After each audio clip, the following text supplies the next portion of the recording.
ईश्वर, ओंकारेश्वर। विंध्य पर्वत को एक बार ये भ्रम हो गया था कि उससे विशाल कुछ भी नहीं।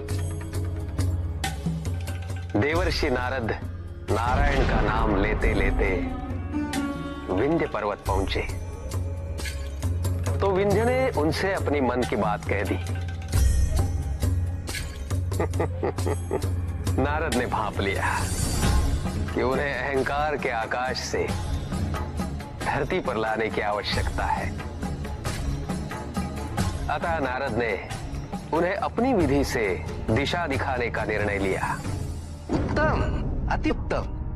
यदि तुम्हें ऐसा प्रतीत होता है तो अति उत्तम। केवल एक समस्या है।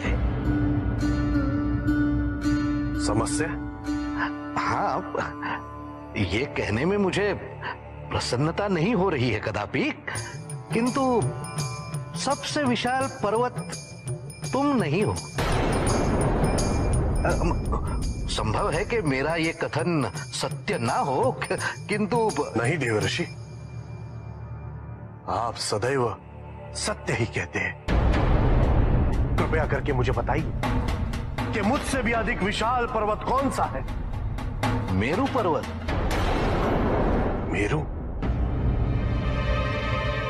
यदि मैं सबसे विशाल नहीं तो बन तो सकता हूं। मेरा मार्गदर्शन कीजिए, मुझे बताइए, कोई युक्ति बताइए मुझे। नारायण नारायण, मुझे आपको सत्य बताना नहीं चाहिए था। कितने व्याकुल हो गए हैं आप। आपकी दशा मुझसे देखी नहीं जा रही है। देवर्षि, कृपया विलंब ना कीजिए और मुझे बताइए, इस सृष्टि का सबसे विशाल पर्वत बनने के लिए मुझे क्या करना होगा? देखिए, ये तो तभी हो सकता है जब आप पर किसी की कृपा दृष्टि हो, आपको कोई वरदान प्राप्त हो। तो बताइए, किसकी आराधना करूं मैं? मैं अवश्य करूंगा, पूरी निष्ठा से करूंगा, पूरी श्रद्धा से करूंगा। तो आप महादेव की तपस्या कीजिए, उनकी आराधना कीजिए। नारायण नारायण। और इस प्रकार देवर्षि नारद ने विंध्य को महादेव की आराधना करने हेतु प्रेरित किया। नारद विंध्य को महादेव की आराधना करने हेतु प्रेरित नहीं करता। ऐसे कैसे हो सकता था? विंध्य ने महादेव की आराधना आरंभ की। ओम नमः शिवाय, ओम नमः शिवाय। विंध्य ने महादेव की कठोर तपस्या की और महादेव प्रकट हो गए। ओम नमः शिवाय। उठो विंध्य।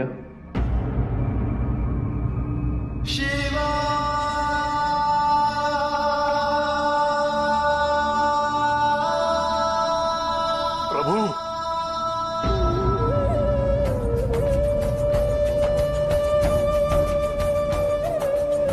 प्रभु, प्रभु, मेरी तपस्या सफल हुई ना? हाँ विंध्य, तुम्हारी तपस्या अवश्य सफल हुई। मांगो, मनवांछित वरदान मांगो। प्रभु, मैं आपकी कृपा से विशाल तो हूं, पर मैं सबसे विशाल बनना चाहता हूं। मेरी ऊंचाई किसी को भी प्राप्त ना हो। मेरा शिखर सबसे ऊंचा हो। किंतु क्यों विंध्य? तुम तो इस संसार के सबसे विशाल पर्वतों में से एक हो। यही तो प्रभु, मैं विशाल पर्वतों में से एक नहीं, सबसे विशाल बनना चाहता हूं। यदि आप मुझे ये वरदान नहीं देंगे तो कोई बात नहीं प्रभु, मैं वर्षों वर्षों तक ये तपस्या करता रहूंगा और एक न एक दिन आपको पुनः यहां आना ही होगा। उत्तम, अति उत्तम। ये हुई ना बात विंध्या।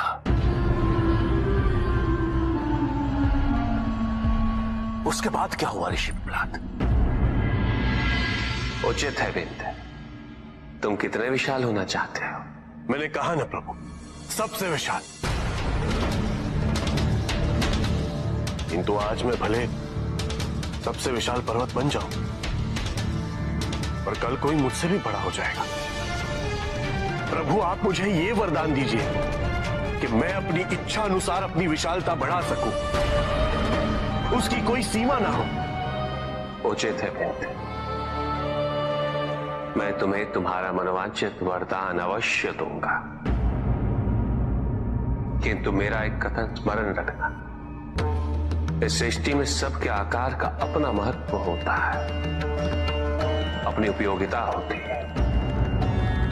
तुम्हें सुनिश्चित करना होगा विंध्य कि तुम्हारे किसी भी कृत्य से इस संसार के समक्ष कोई समस्या उत्पन्न ना हो। अवश्य प्रभु, इस संसार में एक पर्वत की विशालता से कोई संकट कैसे आ सकता है प्रभु? प्रभु वरदान देने में अब विलंब ना कीजिए। अवश्य विंध्य,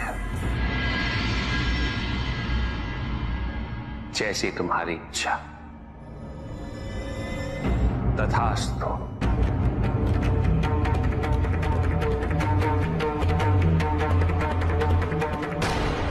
हमें लगता है कि आक्रामक होने से हम जो चाहते हैं वो हमें मिलेगा, परंतु ऐसा होता नहीं है। अहंकारी को केवल उसका अहंकार दिखता है, सत्य नहीं। चाहे वो कीटक हो या पर्वत, मनुष्य हो या महादानव, उसकी चेतना की विशालता का उसकी शरीर की विशालता से कोई संबंध नहीं होता। विंध्य पर्वत ये समझ नहीं पाया, वो विशाल होता गया।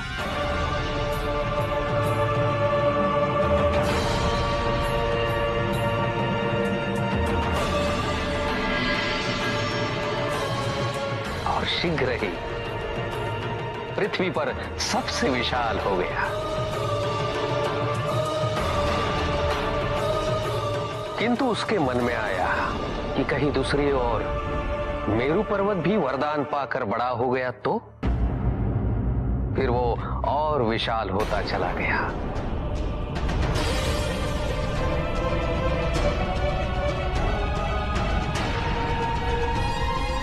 और अंत में इतना विशाल हुआ कि पृथ्वी पर उसका भार असह्य हुआ। मां पर फिर मां ने क्या किया? केवल पृथ्वी देवी ही नहीं, अपितु इंद्रादि देवता भी महादेव के पास पहुंच गए। प्रभु, विंध्य ने इतना विशाल रूप धारण कर लिया है कि उसके भार को सहन कर पाना हमारे लिए संभव नहीं हो पा रहा है। प्रभु, शीघ्र विंध्य के लिए पृथ्वी पर कोई स्थान नहीं रहेगा। प्रभु, अब तो मुझे भी भय हो रहा है कि कहीं मैं विंध्य के शिखर से टकरा न जाऊं। मुझे भी यही भय है प्रभु। ये आपने कैसा वरदान, कैसा अद्भुत वरदान दिया है आपने प्रभु। यदि वरदान इतना अद्भुत है तो निहित उद्देश्य भी अवश्य ही होगा।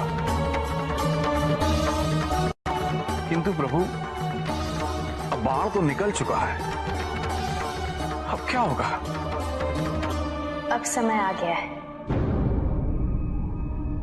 आज्ञा दीजिए प्रभु, क्या करना होगा? विंध्य को और विशाल बनना होगा।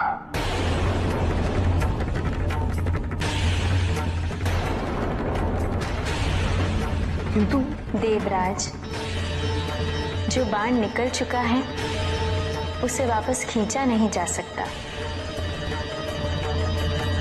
किंतु फिर भी दिशा तो दी जा सकती है।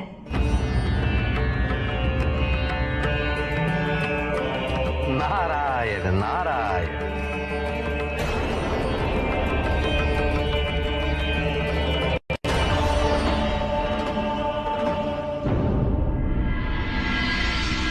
अद्भुत। बन गया ना सबसे विशाल। हाँ हाँ, विशाल तो अवश्य, किंतु सबसे विशाल कहना उचित होगा या नहीं, ये तो क्यों? मुझसे अधिक विशाल कौन है इस पृथ्वी पर?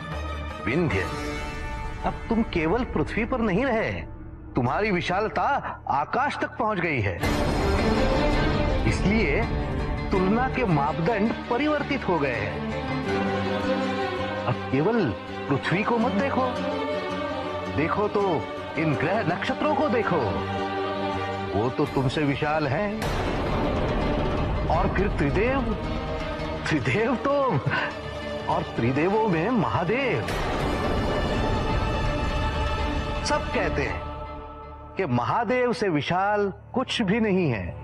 उचित कहते हैं आप देवर्षि, मैंने तो इस पर विचार ही नहीं किया था। मुझे सबसे बड़ा होना है, महादेव से भी विशाल।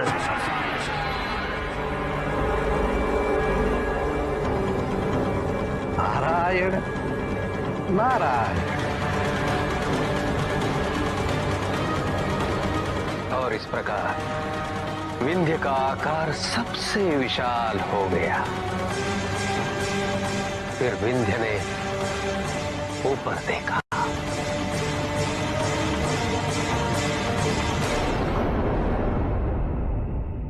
मुझसे भी ऊपर ये क्या दिख रहा है?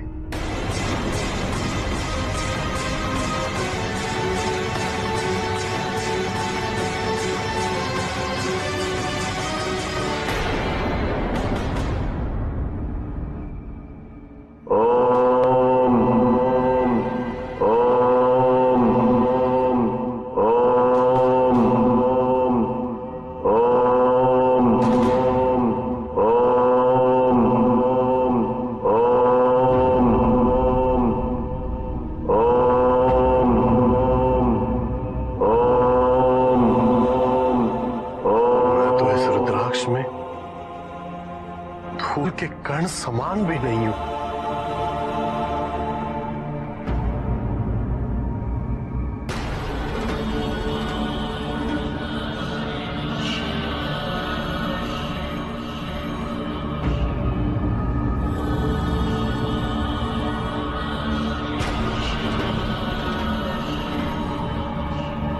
प्रभु,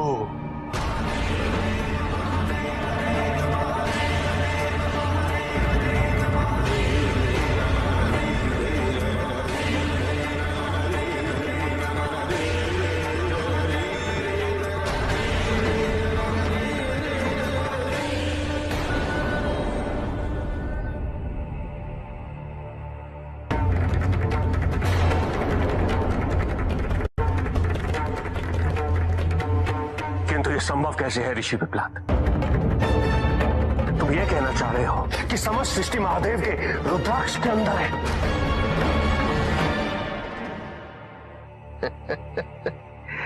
ये तो मैं नहीं जानता। मैं वहां